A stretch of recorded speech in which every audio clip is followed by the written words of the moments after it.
santri mempunyai andil besar terhadap kemerdekaan Negara Kesatuan Republik Indonesia. Pada tahun 22 Oktober 1945 yang diprakarsai oleh Hadratus Syekh Hasyim Asy'ari yang dikenal dengan Resolusi Jihad.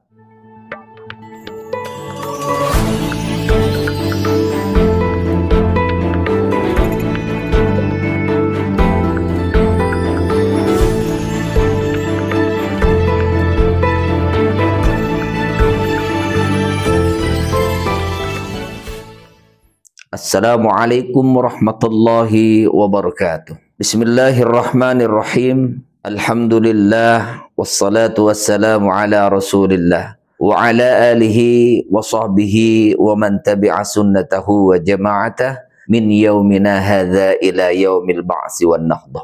Amma ba'du, saudaraku seiman seagama, kita jangan pernah melihat sebelah mata tentang yang namanya santri. Karena santri itu ada sejarah yang sangat besar, yaitu ikut berjuang ketika Hadratus Syekh Hasyim Asy'ari mengeluarkan yang namanya fatwa membela negara bagian daripada iman. Nah, ketika itu santri dikumpulkan oleh Hadratus Syekh Hasyim Asy'ari, dikumpulkan oleh para alim ulama untuk melawan mereka yang menjajah negara Indonesia, untuk merebut kemerdekaan daripada mereka yang telah bertahun-tahun, puluhan tahun bahkan menjajah Kesatuan Republik Indonesia. Kita sudah mengetahui sejarahnya dan mendengar sejarah-sejarah yang telah disampaikan oleh para pakar sejarah, bahwa santri itu ikut perang, ikut berjuang,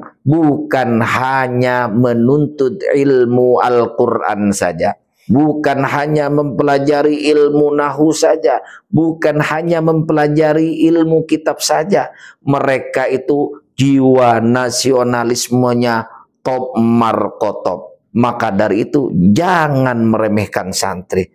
Apalagi sekarang pesantren dikucilkan, ulamanya sekarang dihina, ulamanya sekarang difitnah, santri seakan-akan sekarang dianggap anak yatim katanya. Apa bedanya santri dengan anak yatim? Ada yang mengatakan seperti itu. Ada yang mengatakan santri itu ya seperti ayam karena membagikan makan yang seperti itu. Jangan meremehkan santri. Santri itu punya sejarah yang luar biasa. Kapan sejarah itu terjadi? Pada tanggal 22 Oktober 1945. Saya sebagai santri berterima kasih banget kepada Bapak Insinyur Joko Widodo. Sewaktu beliau menjabat presiden, beliau yang meresmikan tanggal 22 Oktober tahun 2015 diresmikan di kalender bahwa hari santri jatuh pada tanggal tersebut sesuai dengan sejarah yang dialami oleh para santri pada tahun itu 1945. Cuman saya berharap nih kepada Bapak Presiden yang selanjutnya, mudah-mudahan hari santri itu menjadi hari santri nasional dan tanggalnya juga dimerahin. Begitu ya. Saudaraku seiman seagama, kehidupan seorang santri itu begitu luar biasa perjuangannya. Keluh kesahnya di dalam pesantren, kekhawatirannya di dalam pesantren. Di malam hari dia merasakan lapar, dia tahan. Di pagi hari merasakan lapar, dia tahan. Sedangkan menuntut dan mempelajari ilmu agama itu harus tetap berjalan. Seperti contoh, sholat 5 waktu harus tepat waktu. Ini dijalankan karena perintah dari seorang kiai, dari seorang guru. Kenapa? Untuk menjadi anak atau santri yang dididik dengan disiplin yang luar biasa. Juga nasionalismenya, tentang cintanya kepada negara itu juga diajarkan di pesantren. Karena seiring berjalannya waktu, sekarang pesantren menjadi ejekan.